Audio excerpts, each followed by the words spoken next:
नमस्कार, ज्ञानज्योती यूट्यूब चॅनलमध्ये आपलं सहर्ष स्वागत आहे. आणि आज आपण बघणार आहोत गोपनीय अहवाल 2023-24. त्यामध्ये प्रतिवेदन अधिकारी, पुनर्विलोकन अधिकारी यांनी भाग 3 व 4 कसा भरायचा असतो, कसे भरतात ते आपण इथे बघणार. CR न्यू टाईप मधील. चला तर गोपनीय अहवालाचे एकूण 4 भाग केलेले आहेत. आणि ते 4 भाग कोणते, तर त्यामध्ये सर्वात पहिला भाग आस्थापना शाखेने भरायची माहिती. यापूर्वी आपण हा भाग बघितलेला आहेच. भाग 2 स्वयंमूल्य निर्धारण अहवाल, हा भाग सुद्धा आपण बघितला आहे. आज या भागात आपण बघणार आहोत भाग 3 प्रतिवेदन अधिकाऱ्यांनी लिहावायचा अहवाल. आणि भाग 4 मध्ये बघणार आहोत पुनर्विलोकन अधिकाऱ्यांचे अभिप्राय. चला तर आपण या अहवालामध्ये कसं माहिती असते ते बघणार आहोत. तर ही माहिती आपण यापूर्वीच्या भागामध्ये बघितलेली. यापूर्वीचा भाग जर आपण बघितला नसेल तर डिस्क्रिप्शन बॉक्स मध्ये या भागाची लिंक देण्यात आलेली आहे. तो भाग आपण पूर्ण सविस्तर बघू शकणार आहात.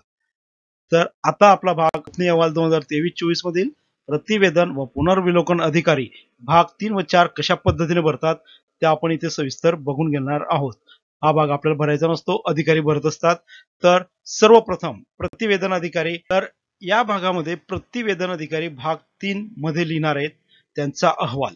आता इथे म्हटलेलं आहे प्रतिवेदन अधिकाऱ्याने लिहावयाच्या मूल्यमापन अहवाल. पहिला मुद्दा हा भाग 3 मधील. आपण भाग 2 मध्ये जे नमूद केलेले स्वयंमूल्य निर्धारण अहवाल आहेत, ते मुद्दे जे आपण लिहिलेले उद्दिष्ट, ते उद्दिष्ट, या उद्दिष्टांशी आपण सहमत आहात काय, नसल्यास वस्तुस्थिती दर्शक अभिप्राय द्यावे. उद्दिष्टपूर्ती संदर्भात आपण जे उद्दिष्ट लिहिलेले आहेत ते उद्दिष्टानुसार, आणि याला एकूण गुण दिलेले आहेत 30. किती गुण दिलेले आहेत? एकूण 30 गुण. आपण जे उद्दिष्ट घेतलेले ते उद्दिष्ट इथे ते पूर्ण न लिहिता प्रतिवेदन अधिकारी फक्त उद्दिष्टांचे इथे क्रमांक लिहितील. काय लिहिणार आहेत? फक्त क्रमांक लिहितील. इथे क्रमांक लिहिलेले समजा. आणि या उद्दिष्टांशी तुम्ही सहमत आहात किंवा नाही यासाठी ते इथे असेल तर आहे लिहितील, नसतील तर नाही लिहितील. यामध्ये गुणदान करत असताना हे एकूण 30 गुणांचे आणि एकूण 15 उद्दिष्ट आहे. या 15 उद्दिष्टामध्ये आपण 30 गुणांची विभागणी केली तर प्रत्येक उद्दिष्टाला प्रत्येकी 2 गुण हे इथे द्यायचे असतील. मग 90% पेक्षा जास्त उद्दिष्ट पूर्ण असतील तर 2 गुण आहेत.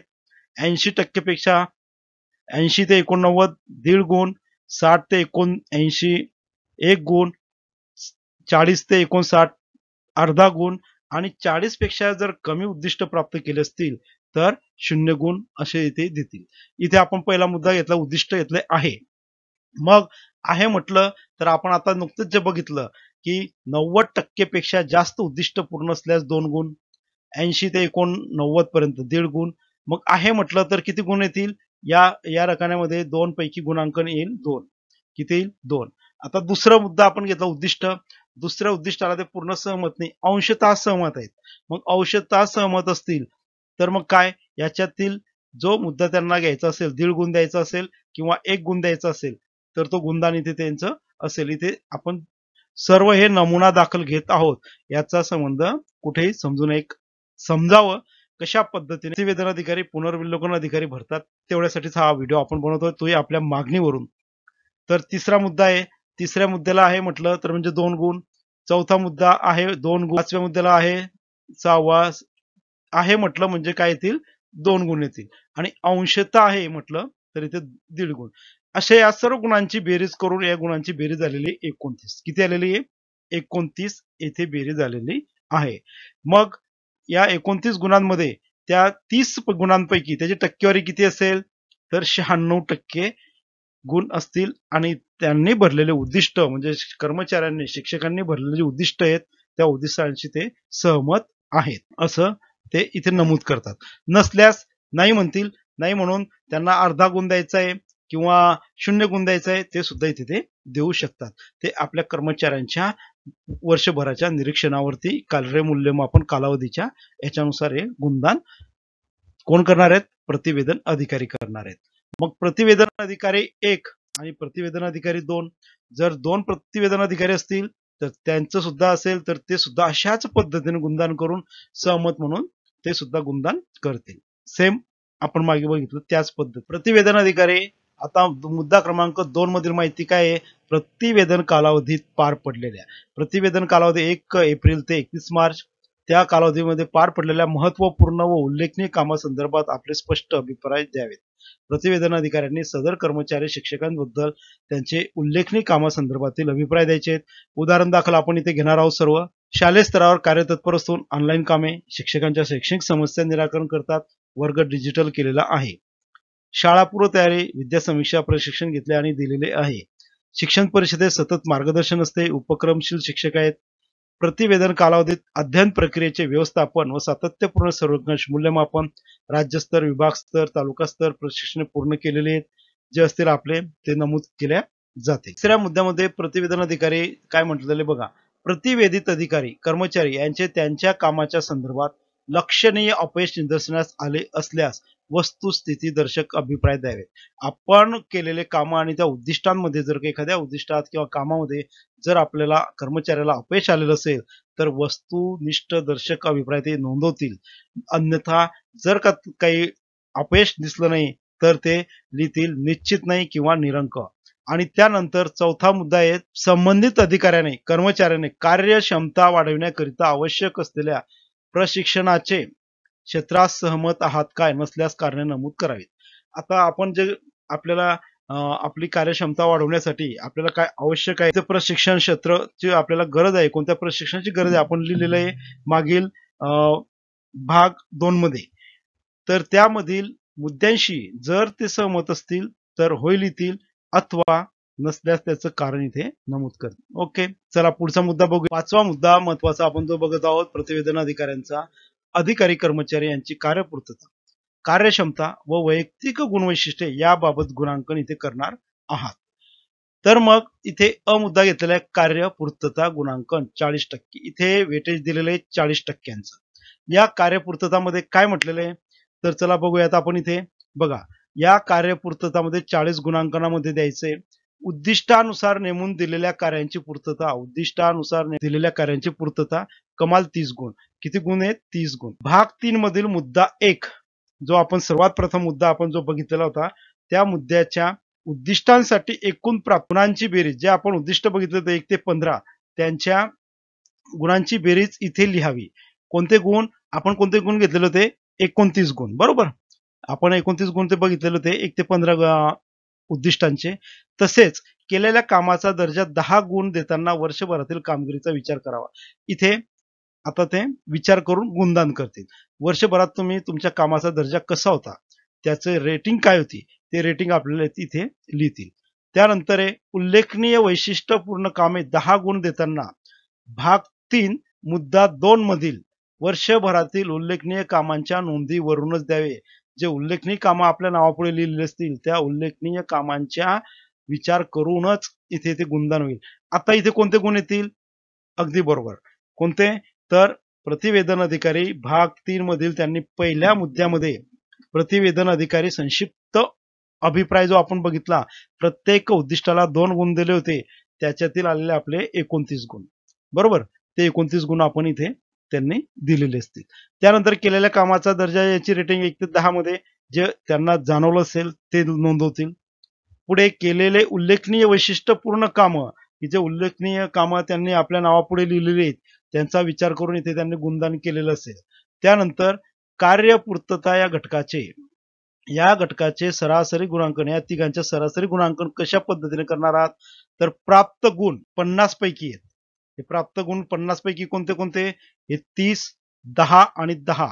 या 50 पैकी गुणेला 40 भागेला 50 अशा पद्धतीनं आपण 29 अधिक 9 अधिक 9 गुणेला 40 भागेला 50 बरोबर आलेले 37.6.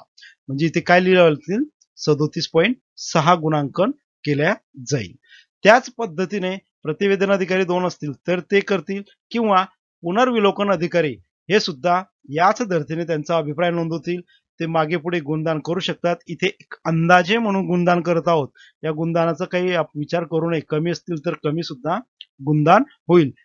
जशा पद्धतीने तो CR ची श्रेणी असेल त्या पद्धतीने तो CR इथून निघतो. यांच्या सुद्धा 37.6. आणि पुनर्विलोकन अधिकारी इथे काय करतील? त्यांची स्वाक्षरी करतील. कार्यक्षमता व वैयक्तिक गुणवैशिष्ट्ये याबाबतचा पुढचा भाग बघूया. ब मुद्दा आहे वैयक्तिक गुणवैशिष्ट्ये. गुणांकन आहे 30% भारांश इथे देण्यात आलेला आहे.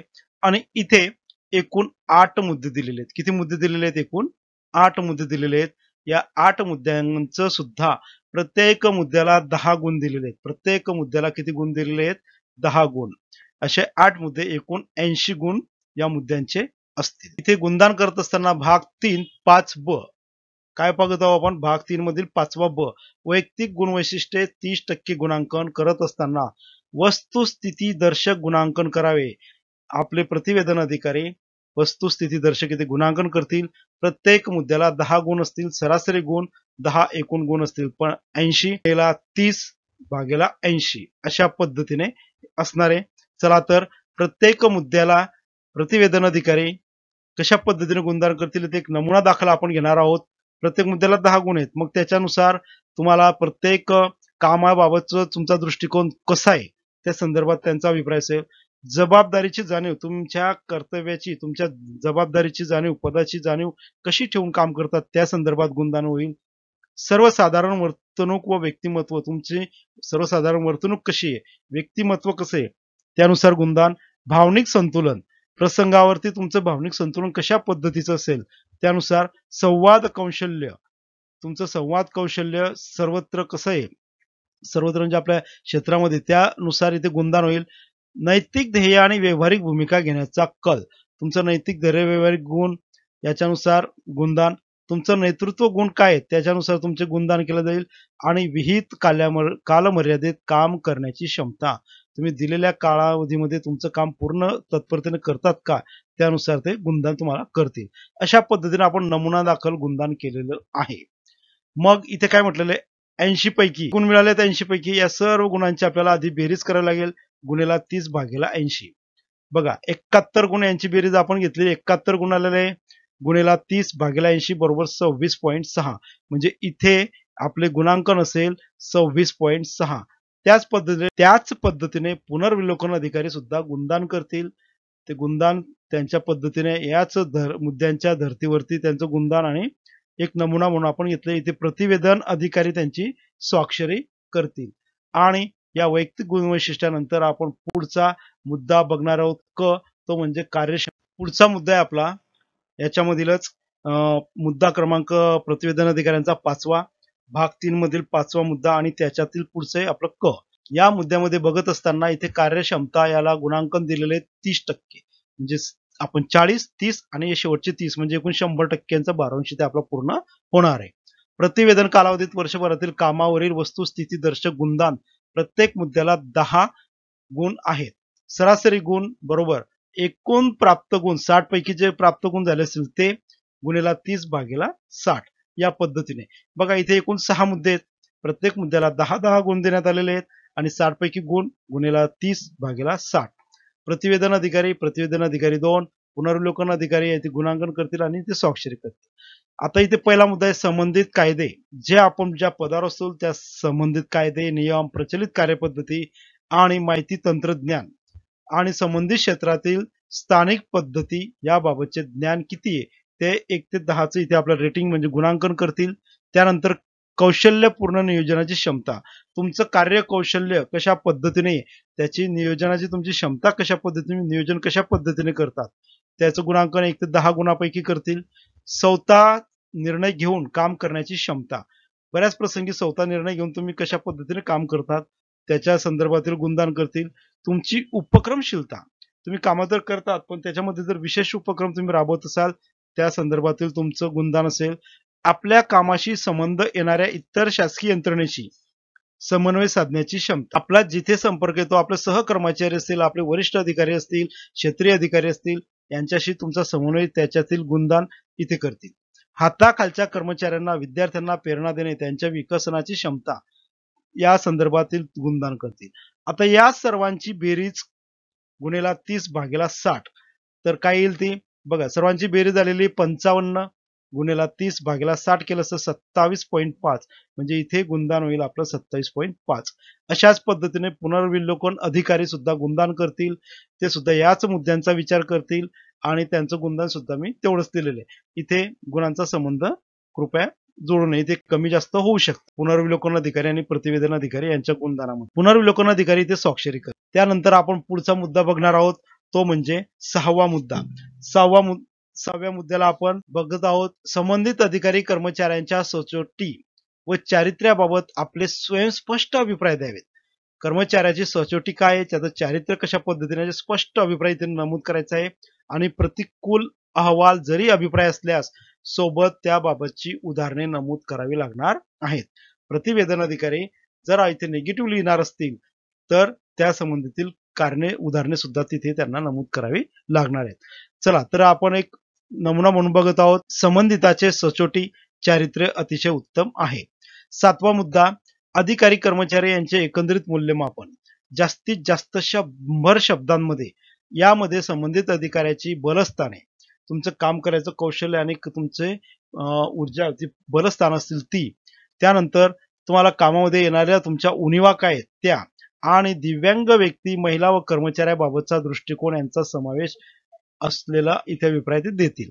तर जो असेल आपल्याबद्दलचा तो तिथे लिहिणार आहेत. तर चला आपण एक नमुना घेतलाय. राज्य, विभाग, तालुका स्तर सुलभक आहेत. प्रशिक्षण देणे घेणे, मार्गदर्शन करण्यात तत्पर असतात. आणि पुढचा इथेच लिहिलेला मुद्दा आहे, दिव्यांग व्यक्ती, महिला व मागासवर्गीयांबाबत दृष्टिकोन त्यांचा कसा आहे, चांगला आहे. आणि स्थलांतर थांबविण्यास काहीसे कमी पडले. आणि जी एखादी उणीव वाटलेली असेल ती उणीव सुद्धा इथे ते नमूद करू शकतात, बरोबर, किंवा ज्या उणीव असतील त्या सुद्धा इथे नमूद केलेल्या असतील. चला पुढचा मुद्दा आपण बघणार आहोत. आठवा मुद्दा. आठव्या मुद्द्यामध्ये प्रतिवेदन अधिकारी आपल्या प्रकृतीमानासंदर्भात उत्कृष्ट, चांगले, चांगले नाही, योग्य पर्याय हाताने लिहावेत. इथे ते हाताने योग्य पर्याय लिहितील. कोणता? उत्कृष्ट, चांगले, चांगले नाही. तर जो असेल तो तिथे ते लिहितील. त्यानंतर नववा मुद्दा, एकंदरीत गुणांकन. आता नवव्या मुद्द्यामध्ये एकंदरीत गुणांकन म्हणजेच आपण यापूर्वी जे बघितलेले गुणांकन आहे, कोणतं गुणांकन बघितलं यापूर्वी आपण, हेच कार्यपूर्तता, वैयक्तिक गुणवैशिष्ट्ये, कार्यक्षमता, हे 100 गुणांकचं जे गुणांकन केलेलं आहे त्या गुणांकनाची इथे ते गुणदान इथे लिहिण्यात येईल. तर सर्वात आधी जे सुरुवातीला आपण बघितलेलं होतं त्यांचं गुणदान त्यांनी जे केलेलं होतं ते किती होतं सुरुवातीला, 37.6. पहिल्या मुद्द्याला 37.6, वैयक्तिक गुणवैशिष्ट्याला 26.6 आणि कार्यक्षमता याला 27.5 असं गुणदान केलेलं होतं. आणि या सर्वांची बेरीज करून इथे लिहितील ते 100% पैकी ते किती आलेली आहे, एकूण आलेले 92%, बरोबर. इथे टक्केचं चिन्ह देऊ शकतात. प्रतिवेदन अधिकारी आता इथे प्रतिवेदन अधिकारी काय करतील, इथे सध्या आपलं प्रतिवेदन अधिकारी एकच आपण घेतलेले, प्रतिवेदन अधिकारी 2. इथे या गुणांच्या आधारे काय करणार आहेत, इथे श्रेणी आणि त्याची प्रतवारी इथे लिहिणार आहेत. तर ती श्रेणी आणि प्रतवारी काय आहे तर आपण इथे ती बघत आहोत. गुणांची विभागणी खालीलप्रमाणे. आता 90% पेक्षा जास्त गुण असतील तर श्रेणीमध्ये अ+, इथे काय लिहिलं जाईल अ+, आणि प्रतवारी काय लिहिलं जाईल अतिउत्कृष्ट. 80 ते 89 असतील तर अ श्रेणी उत्कृष्ट. 65 ते 79 असतील तर ब+ निश्चित चांगला. 45 ते 64 असतील ब चांगला. 35 ते 44 टक्केवारी आली असेल तर ब वजा साधारण. आणि 0 ते 34 क साधारण पेक्षा कमी. अशा पद्धतीने इथे प्रतवारी लिहिल्या जाईल. आता आपण नुकतंच इथे काढलेले किती काढलेले आहेत, 92 साठी श्रेणी कोणती येईल मग आपली, निश्चितच अ+, आणि प्रतवारी काय असेल आपली अतिउत्कृष्ट. एवढं लिहिल्यानंतर प्रतिवेदन अधिकारी काय करतील, इथे ठिकाण, दिनांक आणि प्रतिवेदन अधिकारी 1 आहेत म्हणून त्यांची सही, नाव आणि त्यांचं पदनाम, जे पद असेल ते पदाचं नाव, स्वतःचं नाव आणि सही करतील. चला पुढचा मुद्दा म्हणजेच आपण हा भाग क्रमांक 3 बघितला आतापर्यंत. कोणता भाग बघितला, भाग क्रमांक 3. आणि याचा शेवटचा जो भाग आहे भाग क्रमांक 4 तो इथे आपण बघणार आहोत. भाग क्रमांक 4 शेवटचा भाग आपण पुनर्विलोकन अधिकारी यांचा बघत आहोत. पुनर्विलोकन अधिकाऱ्यांनी द्यायचा अभिप्राय.